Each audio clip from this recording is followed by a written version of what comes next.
Positivism Hindi channel प्रेक्षकों को स्वागत।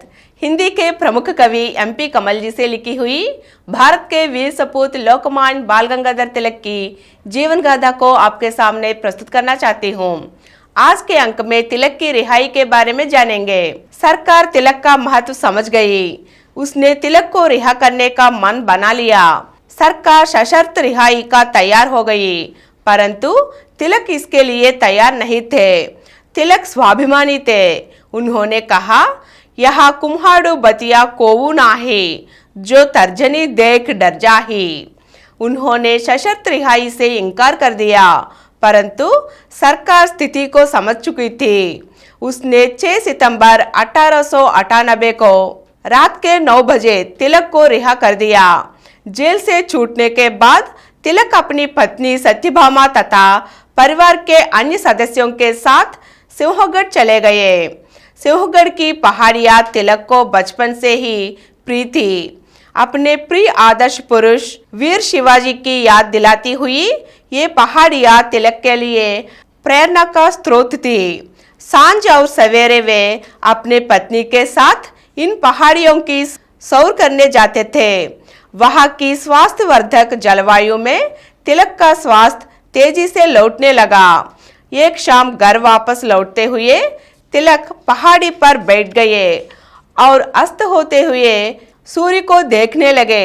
उनके सिर के ऊपर से आवाजें करते हुए पक्षी अपने अपने घोंसले को लौट रहे थे। एक बात पूछूं सत्यभामा, बुरा तो नहीं मानोगी? तिलक ने कहा। यह आप क्या कह रहे हैं?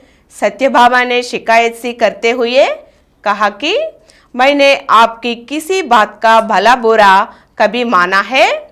जेल जाने के बाद मैं देश की केंद्रीय राजनीति में आ गया हूँ। स्वास्थ्य लाभ करने के लिए कुछ दिन तुम्हारा साथ मिल गया है। बच्चों के साथ प्यार बांटते हुए मुझे बहुत अच्छा लगता है, परंतु ये दिन लंबे नहीं खींचे जा सकते।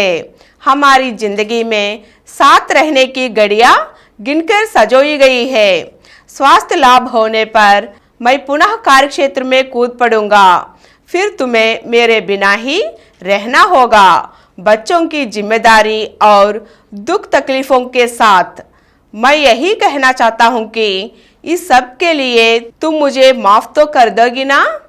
सत्यभामा ने भावुक होकर तिलक का दाया हाथ अपने दोनों हाथों में पकड़ लिया और उसे अपने सिर पर रखते हुए बोली, अब कभी मुझसे ऐसी भाषा में बात ना करना। मैं एक भारतीय नारी हूँ। आप जैसे महामानव की जीवन सनिंगी होने के कारण सौभाग्य पाकर मैं कितनी गौरवान्वित हूँ, यह मेरा मन ही जानता है।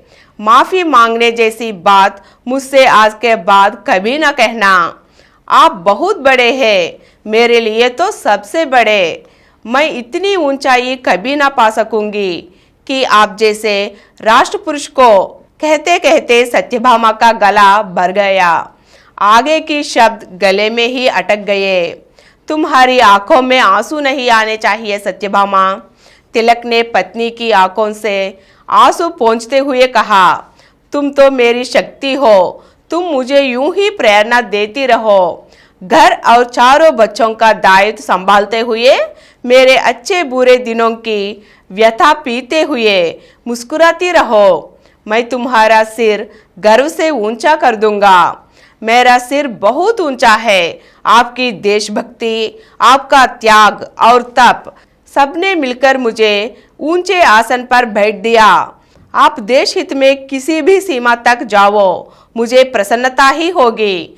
बस एक ही निवेदना करती हूँ, अपने आप को मिटने मत देना। मैं आपको खो देने की कल्पना मात्र से काम जाती हूँ। नहीं सत्यभामा नहीं, तिलक ने पत्नी को सांत्वना देते हुए कहा, तुम जैसी स्त्री शक्ति जिसकी प्रेरणा हो वह इतनी आसानी से नहीं टूटेगा। विश्वास करो, मैं कभी हार नहीं मानूंगा, मन छोटा नहीं करूंगा। अपना पूरा ध्यान रखते हुए देश के लिए प्राणों की बाजी लगा दूंगा।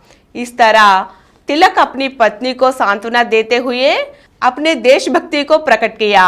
अगले अंक में इसी विषय पर अन्य विषयों को जानेंगे। धन्यवाद।